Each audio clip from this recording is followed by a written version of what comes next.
Alright guys, so I have two separate videos. One of them is how to transfer your information from this PlayStation, so your old PlayStation, to your new PlayStation. So once again, we're going to transfer everything from here to here, and this is the setup video for you. Alright guys, we're just going to turn on your PlayStation for the first time. This is the power button down here below.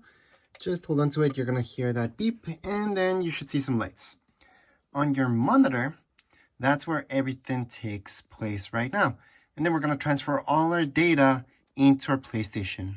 So right now, something should have loaded up. You should see this sign right here. And like I showed you guys before, always have your controller hooked up to your PlayStation. We're just gonna press this button here. So from here, we're just gonna choose English. You guys can choose anything you like. Now this part is very important. Make sure you use the same Wi-Fi that you guys have hooked up to your other PlayStation. So your PlayStation 4, whatever Wi-Fi you guys chose and have it hooked into, then you have to choose the same one here. So same network, okay? So I know for a fact it's this one. And then just put in password. After you put in your password, press OK. It's gonna connect. And then you just have to adjust your display. So you guys can adjust the display area as much as you like just by pressing these buttons here. For most of you, it's already gonna be okay. So I'm just gonna go all right.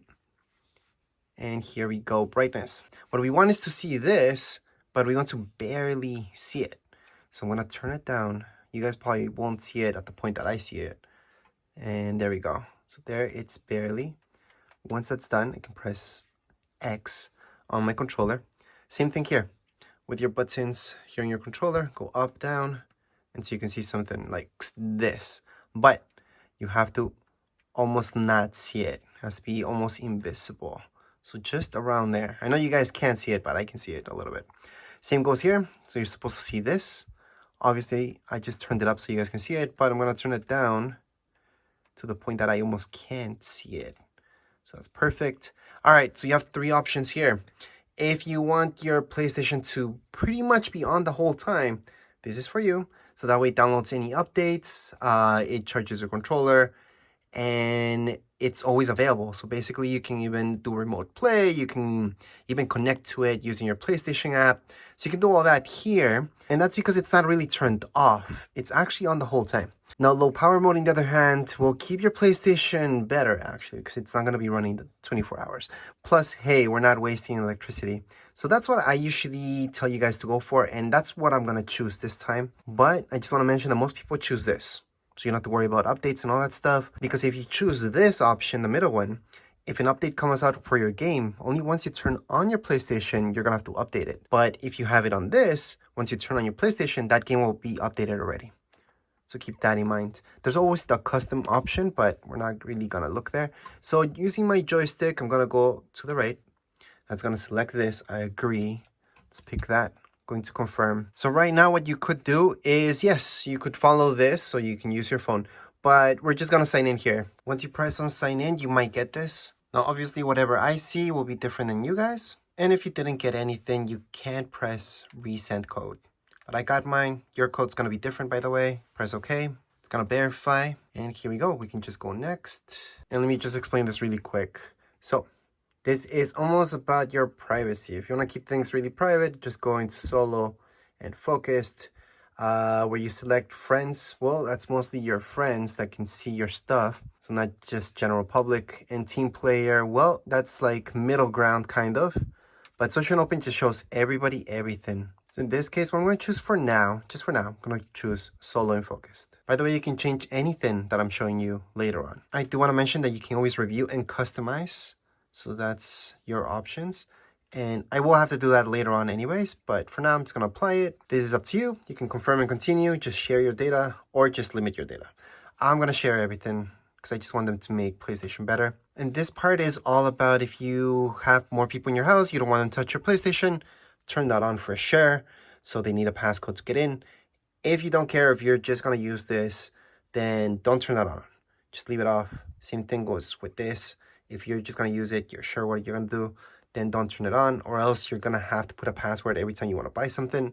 But again, if you have somebody in your house that could buy something by accident, I would turn that on, required password at checkout, so no games or anything like that get bought by mistake.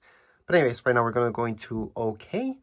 Up next, we're just going to see please wait. And from here, just press OK again. So I'm just pressing the X button on my controller. And this is the part where you guys will be able to see all the games that you downloaded digitally. You're going to be able to see if you want to download them all. So right now it says download one of your games. So we can go on and download any one of these. These are all in my library, but you can go on and do this later on as well. So I'm actually going to do this later on. So right here, just do this later on. Same goes with this. You guys can download everything from here that's a check mark, or just turn off the check marks. You just want to get started really quick and then just go into do this later. Again, just because we didn't download something right now doesn't mean we can't download it later on. So we can definitely do that. So right here, you're going to have this option to transfer data. So you could do this later. Yes, you can set up your whole PlayStation 5 and then just go ahead and transfer your data. Or you can do this right now. And obviously, we're going to do this right now. So transfer data. At this point, you have to make sure your PlayStation's turned on. So that's exactly what I'm going to do. My PlayStation 4, I'm going to have to turn it on right now. Now, quick note that there are so many ways to transfer your data. So you can use a USB stick, for example, external hard drive. You can do it over Wi-Fi, and you can even use a LAN connection, which means you're using an Ethernet cable to hook up your PlayStation 5 to your PlayStation 4. That's going to make things a lot faster. You also have to make sure that your PlayStation 5, PlayStation 4 are connected to the same Wi-Fi network, and also make sure they're signed into the same account. Now, if you decide to use an Ethernet cable, which I recommend, it's just going to be faster. This is how it looks like. Just plug it into your PlayStation 5 and your PlayStation 4. So just want to show you how this looks on your PlayStation 4. There's my Ethernet. So it's right beside your HDMI. Just hook it up there. And on the back of your PlayStation 5, same thing. Just plug this in. So right now my PlayStation 4 is hooked up to my PlayStation 5. We're just going to turn on my PlayStation 4. Now one last thing, you have to make sure your PlayStation 4 is up to date. So make sure you don't have any software updates that you need to do. So right now we're just going to go into continue. It's going to search for PlayStation 4. So right now it tells me to press this power button until it beeps like so. Once I do that, it's just going to prepare the data transfer. Now, once again, if you guys don't have an Ethernet cable, don't worry about it. You can do this over Wi-Fi just fine. But this is technically the fastest way to transfer your stuff and not have to worry about USB sticks or external hard drives. Although external hard drive is pretty easy, just plug it into your PlayStation 5 and that's about it. And right here, you're gonna see who do you want to transfer your data from. I'm gonna select all because that's just one thing. Go down, going to next. And right here, you do get this about trophies not being synced. So you do have to do that later on.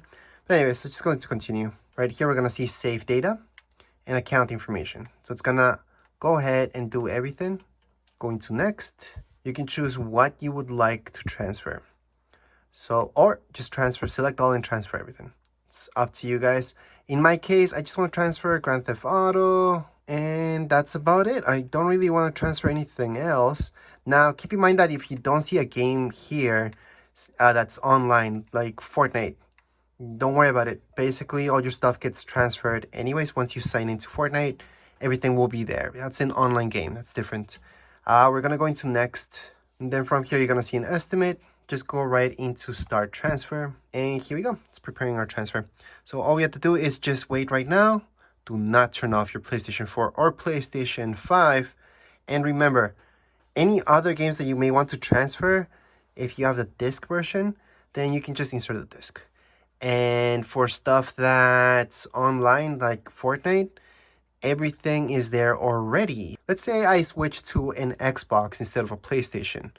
Well, as soon as I sign in with my account on Fortnite on my Xbox, I will see everything. All my skins, everything will be there. So I'm not losing anything. So don't worry about games that are like that. And that was just an example. Right now, we're transferring everything from PlayStation 4, PlayStation 5. So again, you just have to sign back into Fortnite and you're going to see all your skins, everything that you had from before. You're not losing anything. Now, once the data transfer is complete, your PS5 will automatically just restart. You're going to see a black screen. It's going to restart, and then we're going to be done. Don't worry if during the restart process you see that there's no signal or anything like that on your TV or monitor. And then you're going to see this just to sign in. So just press your button here. We're going to log in. Welcome to PlayStation 5. And we just have to wait up so everything loads in. Obviously, the first time you load this, it's going to be a lot slower. So right now, things should be downloading. So just wait for it. Be patient, guys, because this will take some time. But you're pretty much done. At this point, like I mentioned before, if you want to download any games that you have bought digitally, you can re-download them. And you're not going to lose anything, any data, nothing from there, any progress. It's all there. I also want to mention, if you do have PlayStation Plus, you could upload your stuff on your PlayStation 4 up there on the cloud, and then you can just download it here on your PS5.